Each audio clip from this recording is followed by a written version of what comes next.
सावली bar and restaurant आहे. हे सावली बार अँड रेस्टॉरंट, या सावली बार अँड रेस्टॉरंटमध्ये 30 मे 2025 ला समतानगर पोलीस स्टेशन आणि युनिट नंबर 12 यांनी रेड केली. ही रेड का केली? कारण त्यांच्याकडे माहिती आली की इथे डान्स बार चालतो, अश्लील नृत्य चालतात, लाखो करोड रुपये या डान्स बारमध्ये उडवले जातात, दौलत जादा होते, वेगवेगळ्या प्रकारचे लोक इकडे येतात आणि मुलींवरती पैसे उडवतात, अश्लील हावभाव. म्हणजे तुमच्या कायद्यामध्ये ज्या काही तरतुदी आहेत, डान्स बारला परमिशन कशाला असते? डान्स बार नावाचा हा विषयच नाही आहे. विषय काय आहे? ऑर्केस्ट्रा. ऑर्केस्ट्राला परमिशन आहे. ऑर्केस्ट्राचे नियम काय आहेत की त्याला प्लॅटफॉर्म असायला पाहिजे, त्या प्लॅटफॉर्ममधनं कोणीही मुली खाली नाही आल्या पाहिजेत, गाणी आणि त्यांच्यामध्ये अंतर असलं पाहिजे, सगळं ठीक आहे. परंतु पोलिसांना ज्या वेळेला माहिती मिळाली की अश्लील डान्स बार मध्ये असे प्रकार होत आहेत, पोलिसांनी रेड केली. 22 डान्स बारबाला ह्या पकडल्या गेल्या. 22 बारबाला, 22 बारबाला. त्यांची यादी मी आत्ता देतो. दादांकडे देऊ की कोणाकडे देऊ?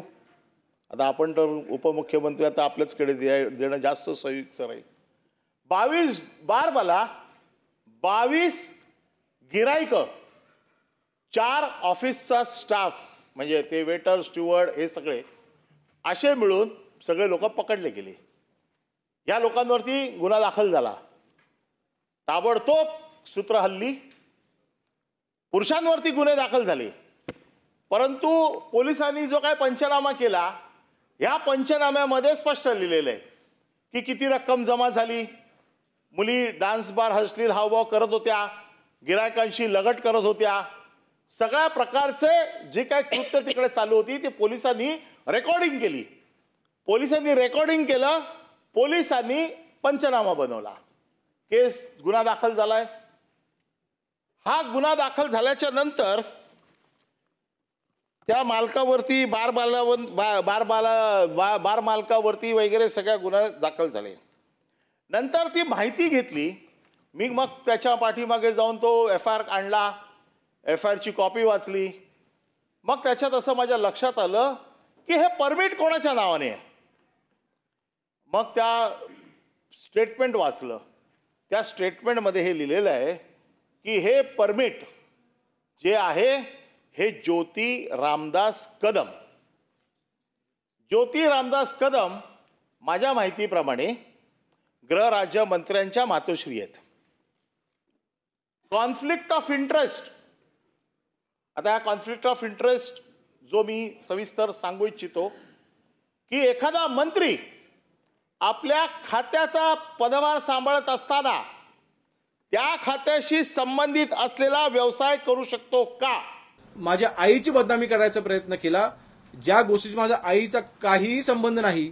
म्हणजे आता हे अर्धवट वकील इतक्या खालच्या पातळीवरती गेलेले आहेत, महाविकास आघाडीचे नेते इतक्या खालच्या पातळीवरती गेलेले आहेत की चुकीचे आरोप करून मंत्र्यांच्या आईंना पण बदनाम करायचं. आईला तरी ह्याच्यामध्ये आणू नका. इतकं घाणेरडं राजकारण नका तुम्हाला करायचं असेल, भिडा ना आमच्याशी. एवढं घाबरत असाल आणि माझ्या आईची खोटी बदनामी महाराष्ट्रासमोर तुम्ही जी केली आहे, तुम्हाला माफी मागावी लागेल. तुम्हाला माफी मागावी लागेल. त्या दिवशी तुम्ही म्हटलात की आराराबांचे शाप लागतील. याच ठिकाणी काही दिवसांपूर्वी मी स्वतः पत्रकार परिषद घेऊन सांगितले, गृहराज्यमंत्री म्हणून महाराष्ट्रामध्ये अनधिकृत बार जे चाललेत त्यांच्यावरती कारवाई ही मी स्वतः सुरू केलेली आहे. अशा वेळेस जे काही म्हटलं जातंय, म्हणजे जर का माझ्या ह्याच्यामध्ये कुठला चुकीचा हेतू असता किंवा मला या गोष्टी लपवून ठेवायच्या असत्या तर मी कारवाई झालीच नसती. झालेल्या कारवाईवरती मी हस्तक्षेप केला असता. गृहराज्यमंत्री म्हणून आज जे माझ्याकडे पॉवर आहे त्याचा मी दुरुपयोग केला असता. तसं मी काहीच केलेलं नाही. अशा वेळेस जे काय त्यांनी तिथे शब्द वापरला, त्यांनी समोर काय शब्द वापरला तिथे? Conflict of interest. Conflict of interest अर्धवट वकिलांना करायची त्याचा अर्थ माहिती नाही. कॉन्फ्लिक्ट ऑफ इंटरेस्ट कशाला म्हणतात? जर का एखादा मंत्रीपदाचा उपयोग करून घेऊन तुम्ही स्वतःच्या कुटुंबियांना फायदा मिळवून दिला, ह्याचा फायदा कुठला झालाय? कुठे फायदा झालाय?